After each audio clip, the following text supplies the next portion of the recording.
One time, the New Filipino Time, 7:01 ang umaga. That time check was brought to you by Power Cells Herbal Capsule. Tuldukan ang sakit. Siksik sa mga bagong balita. Rinig sa buong bansa. Narito na ang Brigada Balita Nationwide sa umaga. Mula sa Brigada National Headquarters, narito sina Weng de la Peña at June Mendoza. Ang programang ito ay hatid sa inyo ng Power Cells Herbal Capsule. Tuldukan ang sakit. Brigada News. Brigada Balita Nationwide. Representative Walden Bello idinepensa ang kanyahong talumpati sa Hong Kong.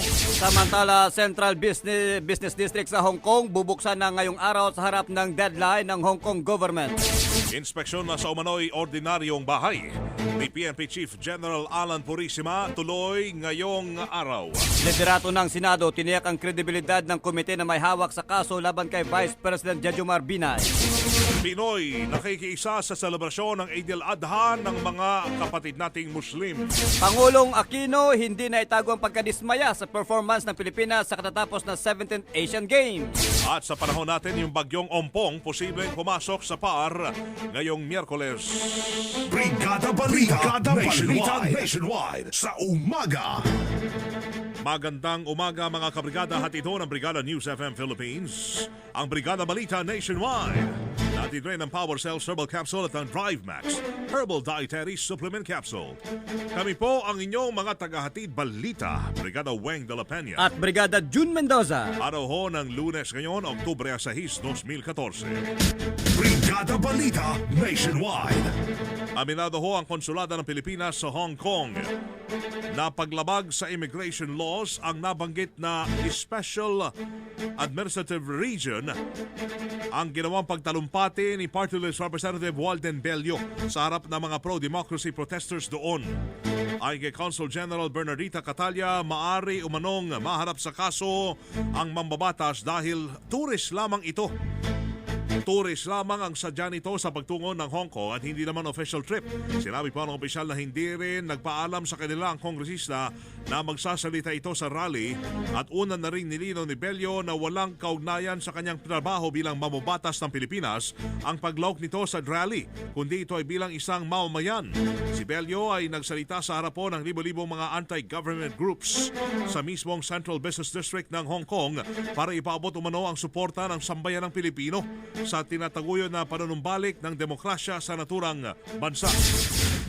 May nangyari rin sa atin doon, yung paglaban sa demokrasya, at pinapakita rin natin sa mga tao rito na as a private citizen, and I was very clear na private citizen ako, I was just trying to express that. No? So, mukha yatang yung ating Consul General is napaka-cated ho talaga ang paningin niya dito sa mga participation of people, just the mere expression of support. Ang tinigon ni Akbayan Representative Walden Bello.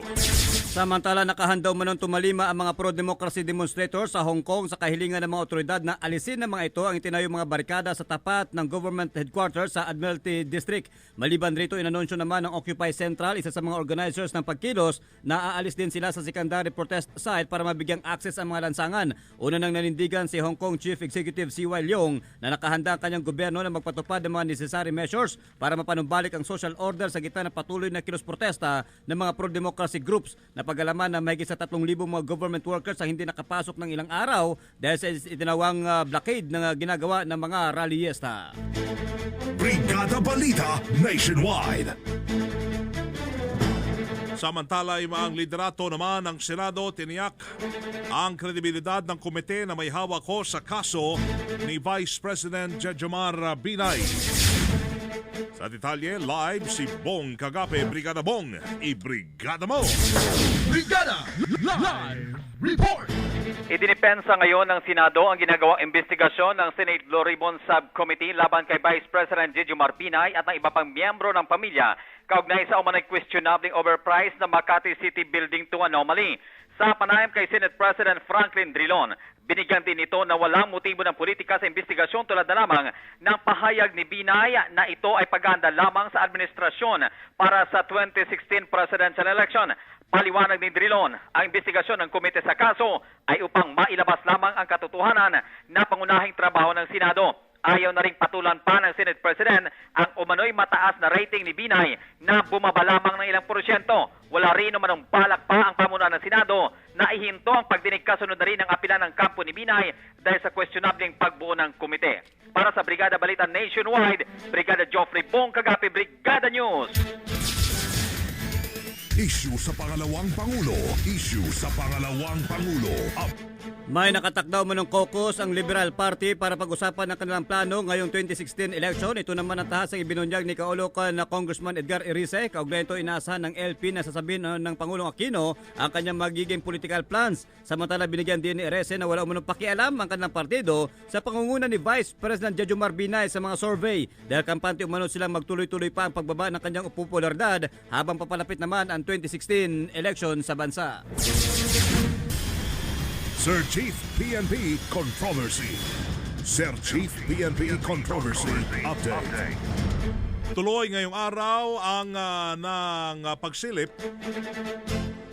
Ngayong araw pinasilip po ni PNP Chief Director General Alan Purisima ang pag-inspeksyon sa kanyang kontrobersyal na bahay sa barangay Magpapalayok, San Leonardo, Nueva Ecija. Kaunan niya ay nagtungo na sa lugar ang ilang miyembro ng media na inimbitahan nito para sa igit na ordinaryo ho lamang ordinary ang kanyang bahay at hindi mansyon. Napakalaman na naharap sa kasong plunder, graft at indirect bribery sa ombudsman si Purisima dahil sa questionableng yaman ho nito. Dinatikos rin ni Purisima sina Dante Jimenez ng Volunteers Against Crime and Corruption at Perfecto Tagalog ng Coalition of Filipino Consumers na anya'y nagsampa ng mga kaso na wala namang sapat na basehan at nakinuha naman lamang umano ng isang TV network ang kopya ng mga ebidensya. Sina Jimenez at Tagalog ay nagsampa ng kaso dahil umano sa questionableng yaman ng PNP chief mula sa kanyang ari-arian. Napakalaman na hindi umano napasama sa deklarasyon ng kanyang assets o SALN ni Purisima ang mga ari-arian nito. Sa kabila ho niyan, wala umanong balak ang PNP chief na magsampare ng kaso laban sa nasabing mga personalidad at media network. Tayo ay live na napapakinggan sa Brigada News FM Cebu 93.1, Brigada News FM General Santos 89.5, Brigada News FM Zamboanga 93.1 at Brigada News FM Coronadal 95.7. Sa karagdagan pang mga balita, muling tiniyak ngayon ng Moro Islamic Liberation Front na tutulong ito sa pagpugsa sa paglaganap ng extremist jihadist lalo na sa mga Filipino Muslims, kasabay na pagtitiyak na wala rin dapat ikabahal ang publiko sa ulat na pagsanib ng grupong Bangsamoro Islamic Freedom Fighters at Abu Sayyaf sa pagkilos ng Islamic militants dahil malit na bilang lamang ang mga ito. Una na nagbanta ang Malacanang na posibleng paglaganap ng impluensya ng Islamic State sa bansa sakaling mabigo umano ang gobyerno na may sa katuparan ang isinusulong na bagong Bangsamoro entity sa Mindanao.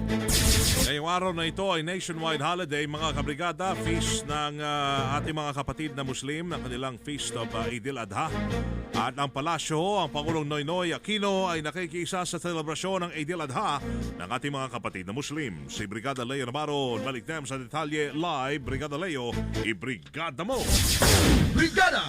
Pinangunahan nga ni Pangulong Noynoy Aquino ang pagbati sa mga kapatid nating Muslim sa selebrasyon ng Eid al-Adha o Feast of Sacrifice.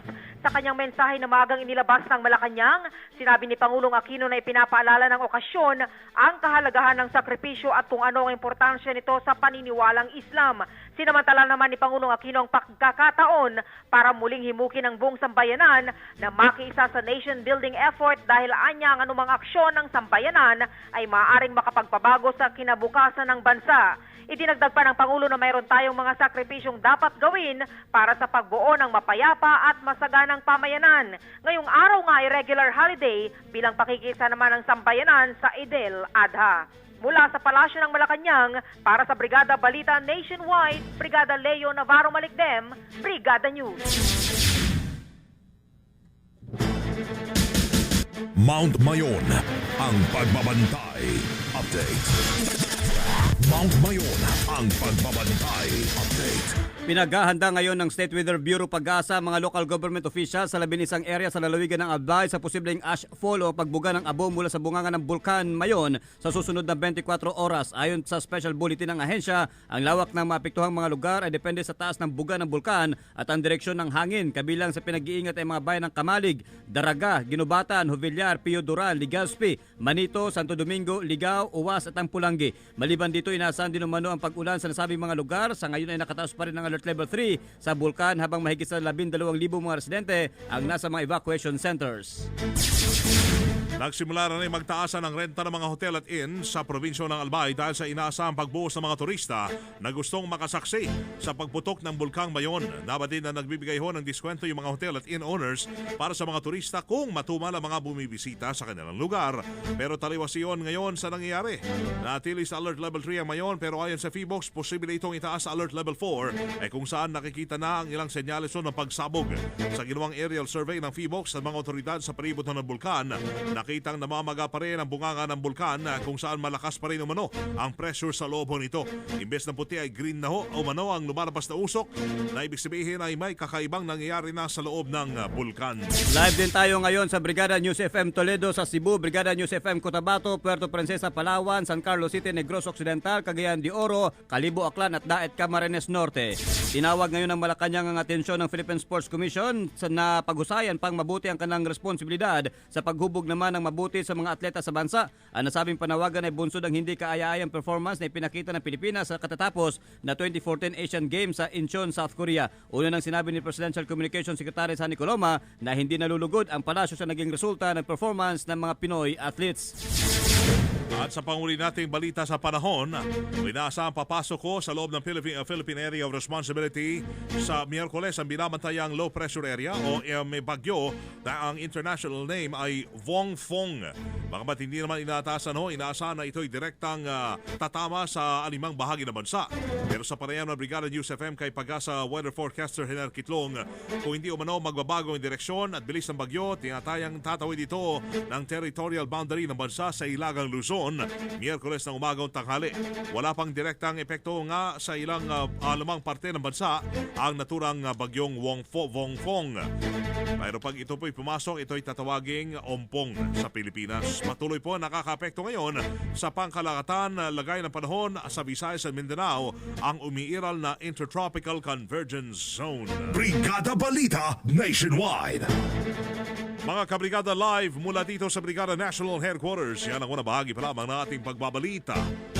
Tuloy po lamang ang pakikinig ninyo sa Brigada News FM para sa iba pang mga importanteng balita sa inyong mga lugar ngayong umaga. Para sa Brigada Balita Nationwide, hatid ng Power Cells at ng Drive Max Herbal Dietary Supplement Capsule. Ito po ang inyong mga kabrigada, Weng de la Peña At Brigada June Mendoza. Maraming salamat at Buenos Dias, Pilipinas. Buenos Dias, Brigada! Brigada Balita Nationwide. Brigada Balita.